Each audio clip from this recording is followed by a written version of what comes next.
I'm Cathy from Eclectic Images, joining you on a hot summer afternoon to create a lovely beach scene. So in today's video I'm going to use some stamps to create a little wombat at the beach, but we'll be using some other products to make a little bit of a textury background to go with it as well. So let's have a look at what products I'll be using today. So for stamps we've got our Aussie beach scene plus the Good On Ya set from Uniquely Creative, and we'll use the little wombat and the hat from that. Also Darkroom Doors flower stencil. Inks wise we'll be using some Catherine Pooler in the brown tones, Icing on the Cake, Sandcastle Macchiato, a couple maybe spiced from the brown set as well, then some Dress Blues and Martini and a bit of Cummerbund for our water tones, and of course some VersaFine Clear Black for our stamping. And then to play around with for our background we're going to use the Simon Hurley stamping foam, which is where you can use textures to make your own stamps to stamp with. So it's a bit exciting. Alright, so let's get going on this one. There's quite a few stages to do it. So I've already got my card placed into my stamp platform, and I'm just putting the little wombat where I want him and then working out where his little hat's going to go, because the hat's going to be the most in the foreground, so it needs to go on first. So we'll pop that there.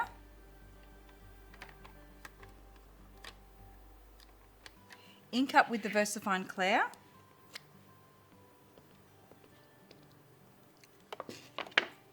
I did touch the pad there, so I'll just clean that off. Okay, stamp down. Clean that little one and put him away before I lose him. Then we mask that. So I've already made my masks out of sticky notes.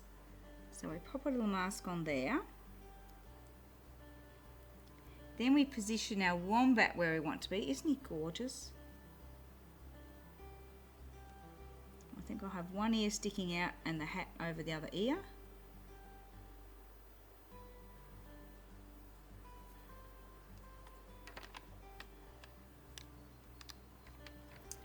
Ink him up with Nocturne as well.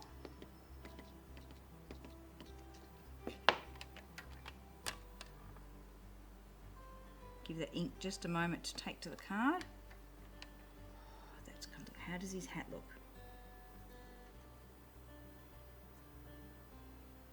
Oh, look at that! Little wombat with a hat on. Anyway, I shouldn't be playing with that mask because that's got to stay there. And we mask him as well. And of course I've made them out of sticky notes, so they want to stick everywhere, which is great unless they're sticking where you don't want them. So let's pop that back over him. Over his little hat. Then we've got one of the wombat as well, so we pop that over our wombat. And then I'm going to stamp our Aussie beach scene. So let's clean our little wombat and pop him to one side and get the beach scene. So he's going to be nestled into the sand hills. And I think for this I'm going to need to move my magnets and pop them up the top there. Maybe I could only fit one on.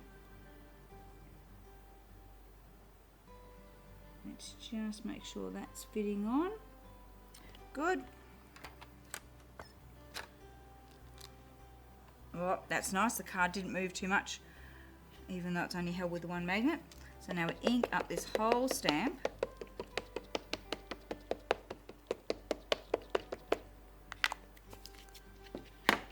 And I will use my stamp barren tool just to press down nice and evenly over the whole design there. Especially where the wombat is, a bit more pressure there, just so the stamp gets to all the area around the little wombat. And we'll just lift those masks out and see how we did, but it looks pretty good to me.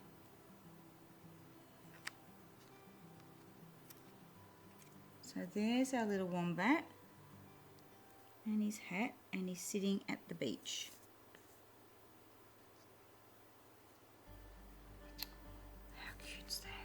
Look at him there. Okay, so we'll clean our Aussie beach, take it off our press, then we'll move the stamp press to one side because I want to watercolour this little fellow. Just grab that bit of card. Now we'll give it a quick go over with the heat tool because I want to make sure that it's very dry before I start watercolouring. So just, it's not needing to be heat set for watercolouring. This is just making sure that it's dry.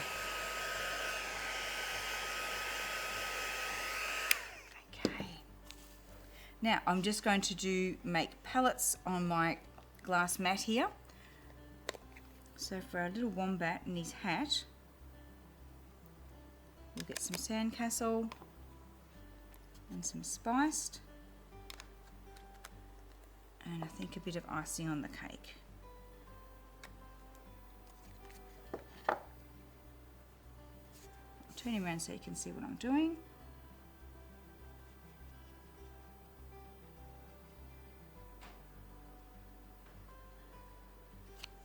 Now I'm not looking at creating any great works of art here. I just want to give him a little bit of colour and texture. I'll just clean my brush out, switch back to the sandcastle. I'll colour the whole lot in the sandcastle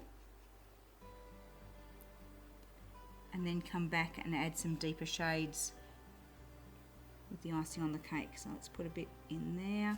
If you need to, clean your brush out on your scratch pad or a bit of paper towel. So you've then got a clean brush for doing blending.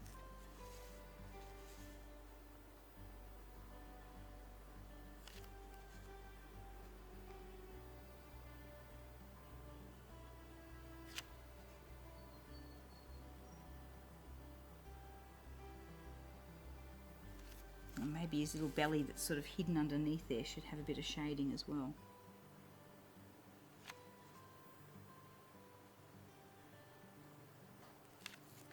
And I also want his little nose dark.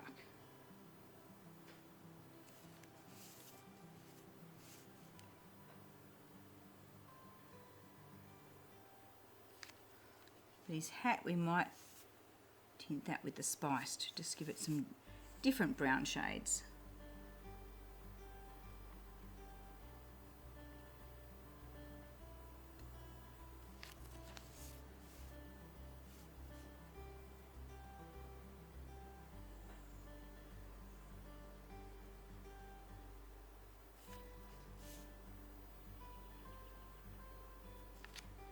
Okay.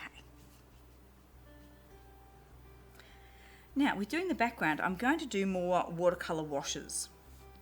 So things like, I'll get a little bit of martini here.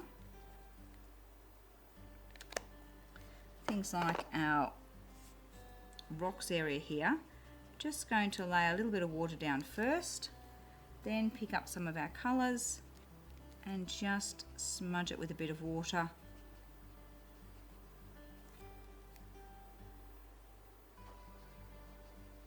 And just let a bit of blending happen. So I'm actually squeezing my water brush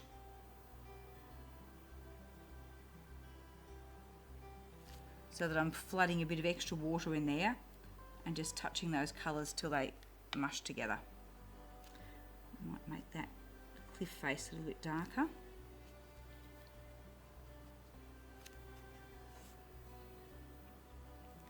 And a bit of green up on our top hills. So I'm looking for light watercolouring, not so much accurate colouring, if that makes sense. I want it to be a wash. Let's just do the sand hills and then I'll be able to get rid of the browns. So for that, again, let's lay down a little bit of water, pick up our sandcastle. I'm just putting a bit of colour on and then just touching it with my water. I want it to smoosh out at the edges.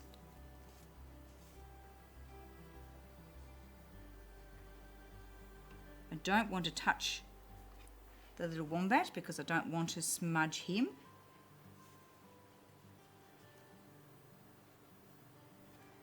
So I use my thicker brush just to lay down a little bit of water there.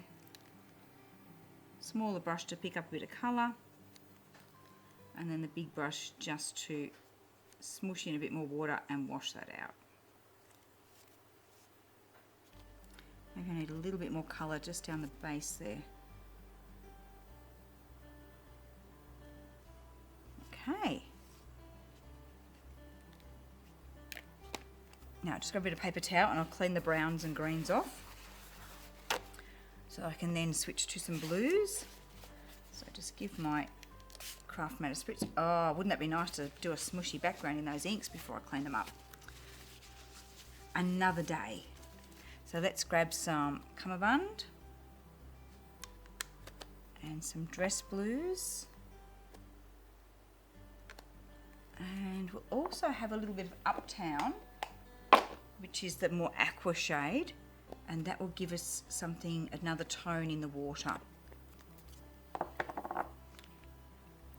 So because I've just done a bit of water there, I'll go to the sky next. So lay down a bit of water, pick up some cummerbund, just get our broad brush, just teasing that around, and then let's come in with some dress blues. Just going to bring that in from the corners a bit, and again then get the big brush and just teasing it. So it's almost like squiggling on a text or something, and I'm going to leave it looking a bit cloudy like that. Now our ocean, I'll start down here. And some water, again we'll start with cummerbund.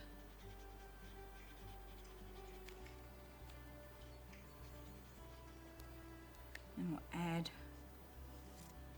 just going to turn that around and add some Uptown in the underneath edges of the waves. Tease that down. Just to dry my brush if I need it, and I can just, or to clean it off, and then I can just add some clean water at the edges just to make that smoosh out.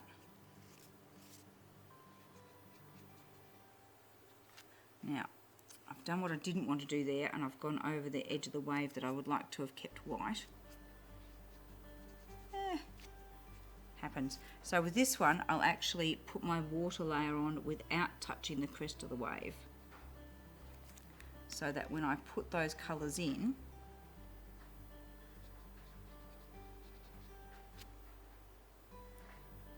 it won't bleed into that area.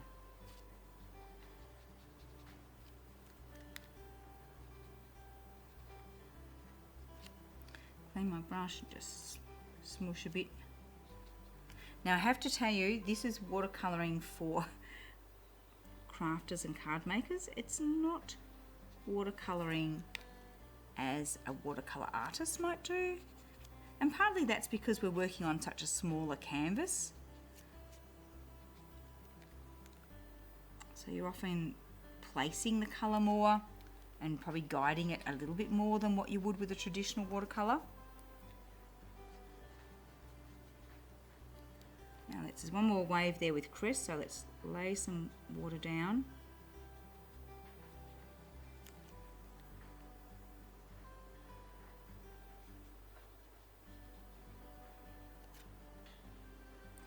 Cummerbund first.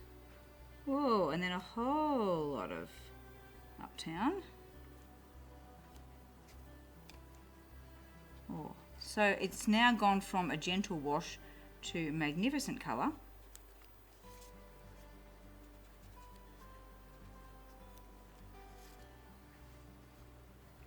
But I like it.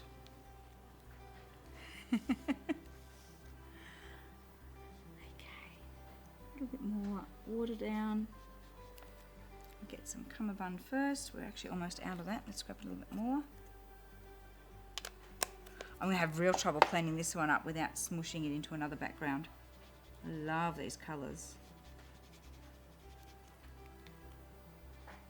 So I'll just tease it a little bit.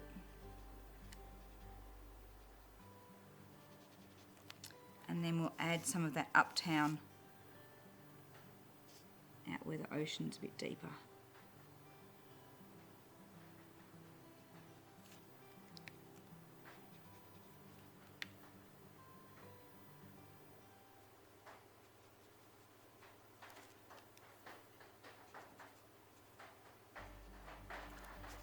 brush. Oh, I think we might be about to get some summer rain happening. I'll have to talk quickly. Just add a little bit more colour in there, and that's going to do for our watercolouring. Okay, clean my brushes off, clean off my glass mat, and I'm going to give that a little bit of dry with the heat gun, then pop it to one side.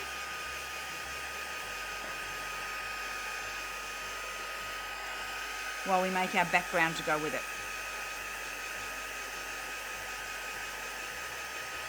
Okay, so our background, I said we're going to do it with the Simon Hurley stamping foam, which is a pretty cool thing to play with. And I've already got a block of it onto an acrylic block just to give me a bit more ease of handling it. And the stencil that we're going to be using is this floral one. So what you do with the stamping foam, let me just move that out of the way for the moment. What you do with the stamping foam is you actually heat it and then press it onto something with a texture. It could be an embossing folder, it could be a stencil, it could be a stamp, it could be some hessian, anything that gives you some texture that you then want to stamp onto your card. So for me, I want to use this on my card as a stencil, but I want to use it as a reverse of that stencil for a background. So what I do is I heat up the stamp foam.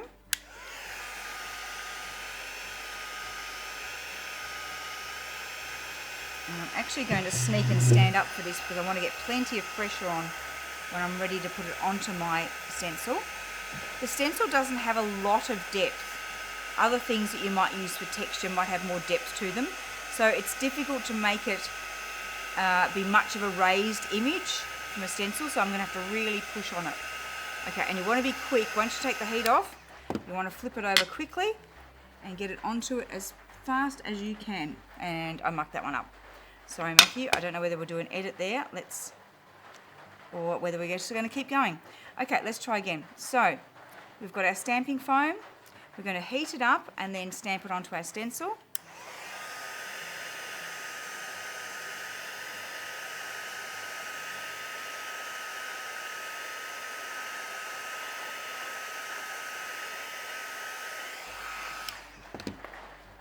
So now we flip it over and press it onto that stencil. It's still going to drop on like that. All right, we're just going to put it that way and use the block just this way to press down.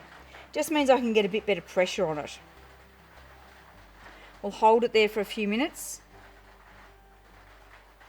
making sure particularly I've got near the edges, and then pick it up and we should have a gorgeous design.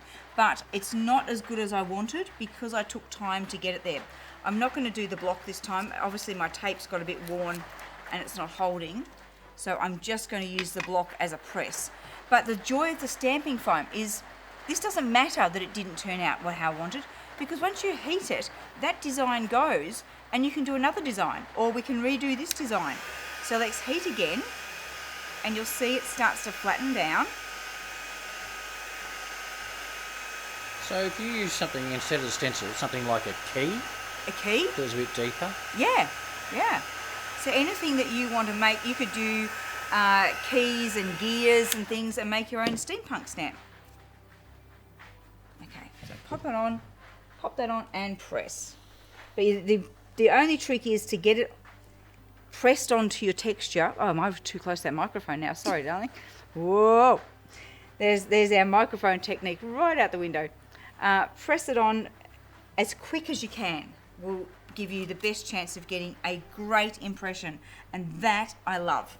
I don't know whether Matthew can get a close-up, but we can see we've got a really good impression there. I didn't know you did impressions. No, actually I don't. All right, now the big thing is you ink it up with a dye ink, and you can either ink by just rubbing over it, or you can ink, I might go uptown actually, because we've ended up with more uptown in there. Okay, let's bring our scratch pad back in, and we might switch to a clean page that hasn't been watercoloured on. And I can brayer the ink on, but I'm just going to rub it directly on. So just circles. We'll get colour on the backing area. That's what I want for this particular stamped image I'm going to do. We get our other piece of card and I'm going to stamp that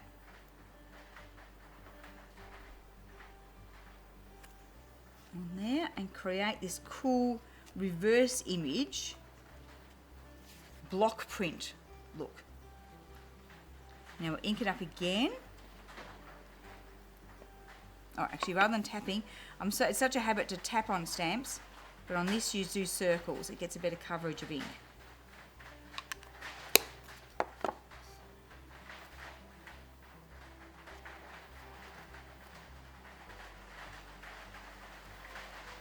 And I know when I layer my next card on that I'm only going to see a little bit of the top and bottom bits. So all I'm going to do is just grab a little bit of that Uptown ink just on a fairly plain piece of the block, maybe that top corner. Plain piece, and just fill that in a bit, because that's not going to show, that bit there is not going to show once we layer our card up. So we're just sort of filling in that bit across there. If I'm not sure, I can test that with my watercoloured image, and see that's just given it a bit of a border. Now this can be washed, the ink will wash off with just a bit of hand soap and water, and then it can be heated, it'll flatten down again, and it's ready to go with your next design. Very, very cool stuff. Okay, let's now use our stencil as a stencil, and we're going to add some of those blossomy bits over here with our Nocturne ink, where have I put the Nocturne? There it is. And a brush. And yep, let's just hold that down. I'm just looking to make sure I'm happy with where I've got it positioned. Okay, and then we can stipple through. Now another way of doing this, I could also do it with Versamark and then emboss it in black. That would be pretty cool as well. If I'm not sure, if I hold it really carefully, I can just have a quick peek and see how it's going, and that is wonderful. Let's just keep going with our design. So we're going to have the positive image stenciled on here, and then the reverse of that as our background.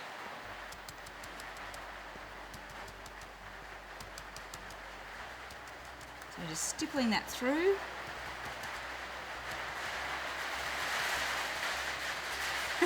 Can I compete with the rain?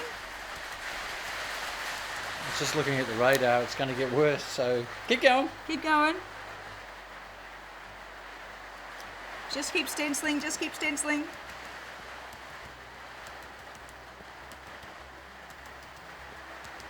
Okay, stippling away here.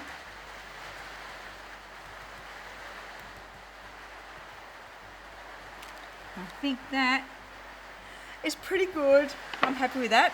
Okay, so let's now start layering some things together. So that'll we'll get a wash when we're finished.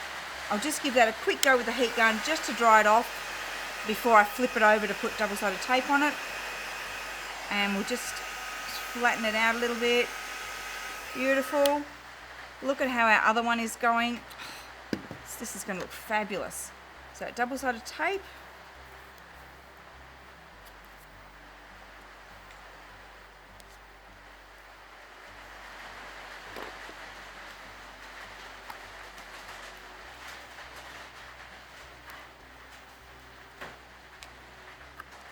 Everybody loves the sound of rain on a tin roof on a summer's day, don't they? And also the lighting's gone moody because we didn't have all the lights on because it was really sunny. Now it's quite cloudy and dark. Yes. Stormy. Stormy look. Yes, it is a bit atmospheric, isn't it? Okay. Right. Pull all those layers off.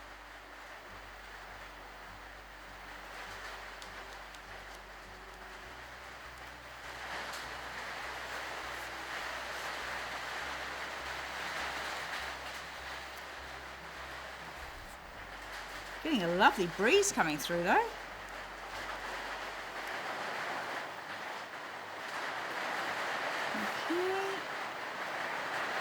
Okay. There. The rain is going to sound so loud. And I've put, because I've watercoloured it, so it's likely to be a little bit crinkly, I've added another couple of bits of tape across the middle there. That'll help to hold it nice and flat. Okay, let's just have a look before I turn it over. I'm just going to have a look at how big my borders are going to be, so I get it fairly even there. So we know top and bottom.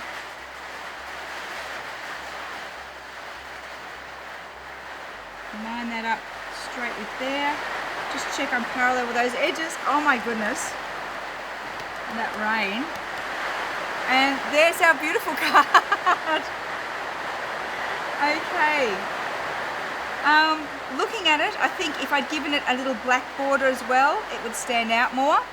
But I'm still pretty happy with what we've created with our stencil, and then created a background image with the same by you being able to use that stamping foam. So thank you very much for watching. Thank you for bearing with us, and we'll see you again soon.